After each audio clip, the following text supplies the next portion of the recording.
Dear President Trump, last night you bypassed all diplomatic protocol.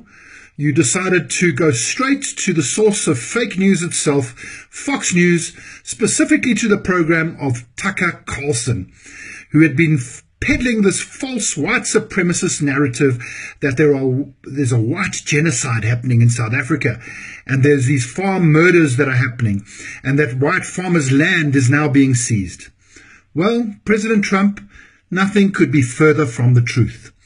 In fact, last year, in 2017-2018, there were 74 farm murders in total. That's according to three sources of statistics: our own police, the Transvaal Agricultural Union, and Agri-SA.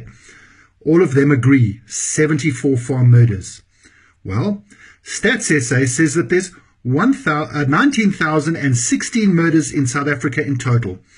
I'm sure you will agree, 74 out of 19,016 is a big difference, and certainly not what Fox News describe as large-scale farm killings.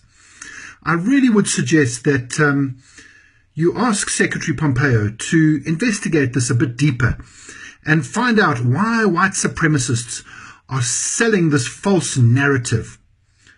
Many of the right wing will tell you that farm murders are particularly brutal and are even going to post pictures of one or two farmers who've been murdered.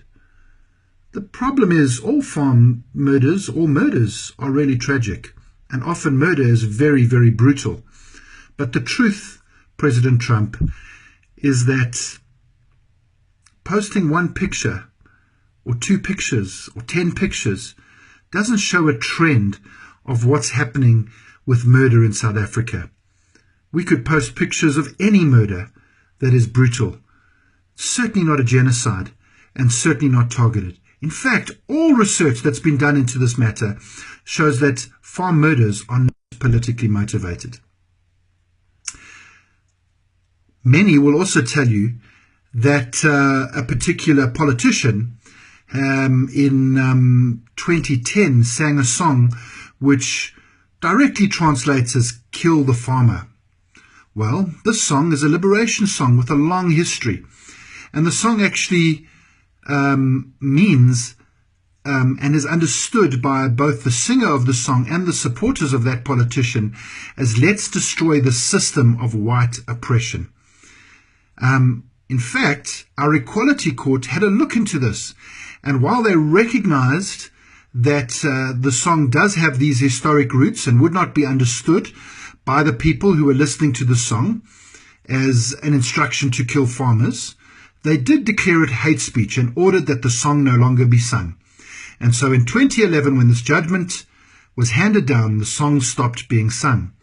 Interesting, not one farm murder since then has been attributed to the singing of the song. And in fact, farm murders have decreased since the judgment in 2011. In fact, farm murders are now at their lowest level ever. Certainly in the last 20 years of our democracy, farm murders have never been so low. Another right-wing conspiracy that they might tell you is that the same politician has said that we are not calling for the killing of white people, at least for now.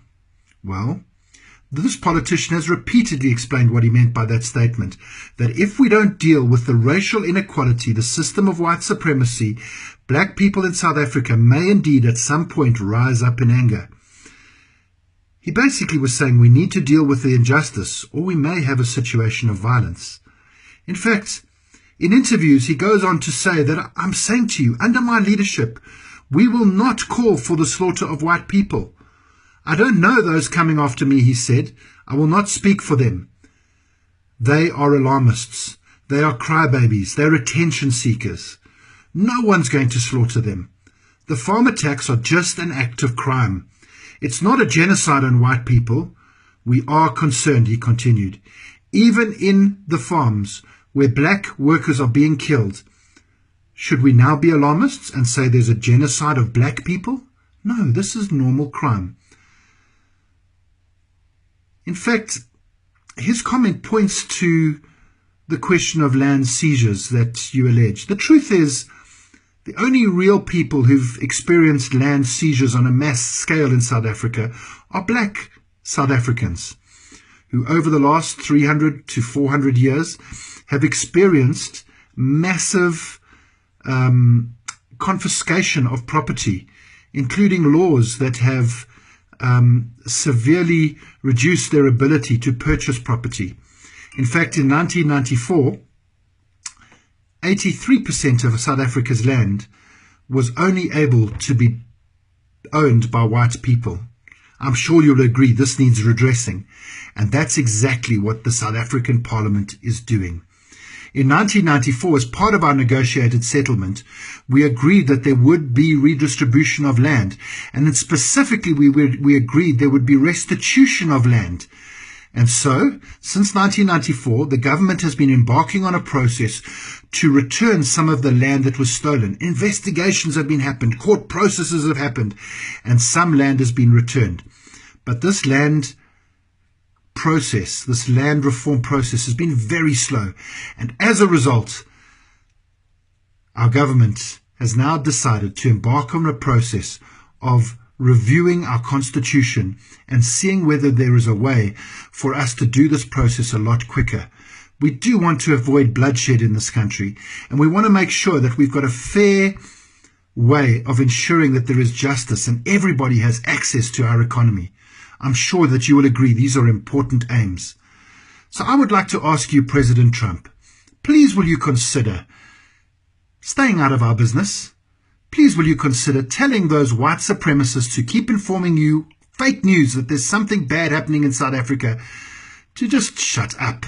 It's really no good. They mean that they're not being helpful in our debate. We have recent history of sorting out some very difficult conflict, of dealing with some of the injustice of our apartheid past. We've negotiated in South Africa, and I can assure you that our government and our people are very good at talking, and that's exactly what we're going to do. I hope this helps you understand the matter better.